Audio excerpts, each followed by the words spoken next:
निगम कहते हैं वेद को। चार वेद, चारों वेद निशेषेण गमयति अवबोधयति सर्वान् जनान् यह सह निगम।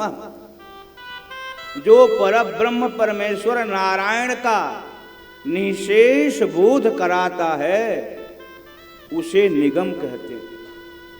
बोले नाना पुराण निगमागम सम्मतम यद, आगम कहते हैं शास्त्रों को।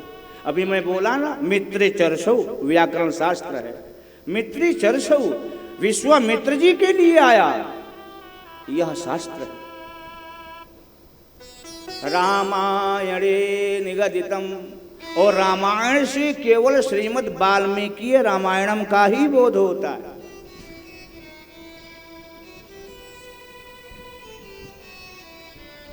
बोले रामायणे निगदितम, श्रीमद् वाल्मीकि रामायणम में जो कहा गया है। और श्रीमद् वाल्मीकि रामायणम क्या है यह समझ लीजिएगा तो यह तारतम्य आपका ठीक हो जाएगा। जब वेद वेद्य भगवान, वेद वेद्य का मतलब होता है वेदेन यह वेद्य, वेद के द्वारा जो जाना जाता है उसे वेद वेद्य कहते हैं।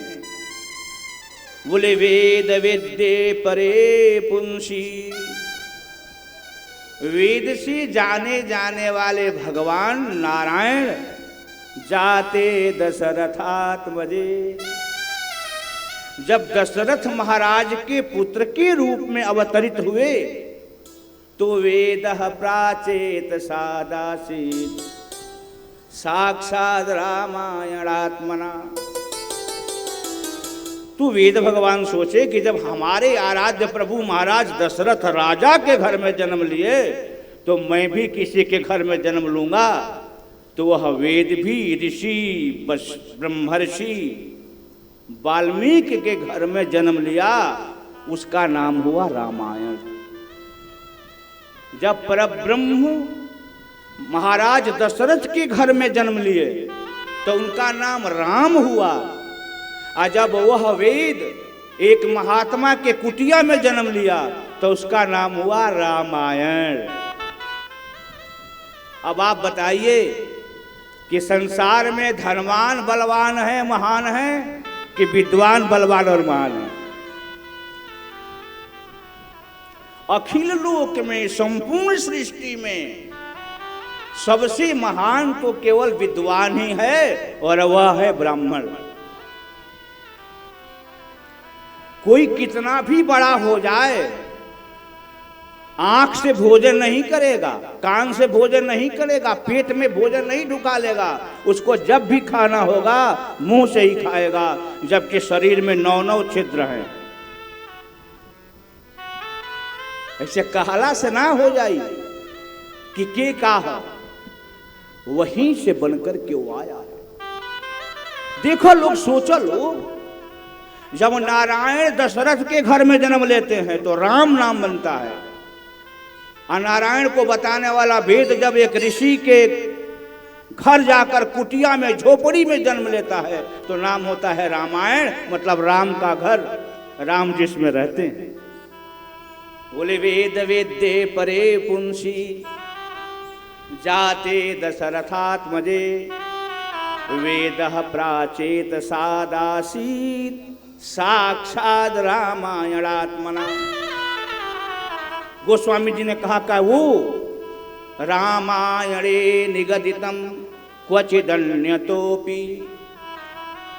ऋषि मुनि महात्माओं महापुरुषों का जो अनुभव है वो लोगों ने पूछा कि किस लिए आप बना रहे हैं भाई?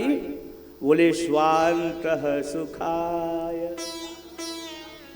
लोग कहते हैं कि गोस्वामी तुलसीदास जी अपने सुख के लिए रामचरितमानस की रचना किए। हमें समझ में नहीं आता है कि जो अपने सुख के लिए काम करे वो संत कैसे हो सकता है। अपने सुख के लिए तो काम करने वाला स्वार्थी होता है।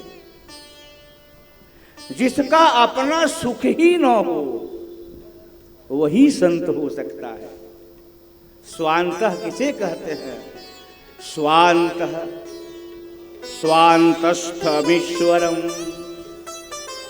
बोले स्वान्तः आत्मनः अंतः हृदय निवसति यः सः तस्य परमात्मनः सुखाय स्वान्तः सुखाय। हृदय में जो भगवान निवास करते हैं उस परमात्मा के सुख के लिए, उनको प्रसन्न करने के लिए गोस्वामी जी ने स्वान्तः सुखाय तुलसी रघुनाथ गाथा। अंतस्थ स्वांतस्थमीश्वरम,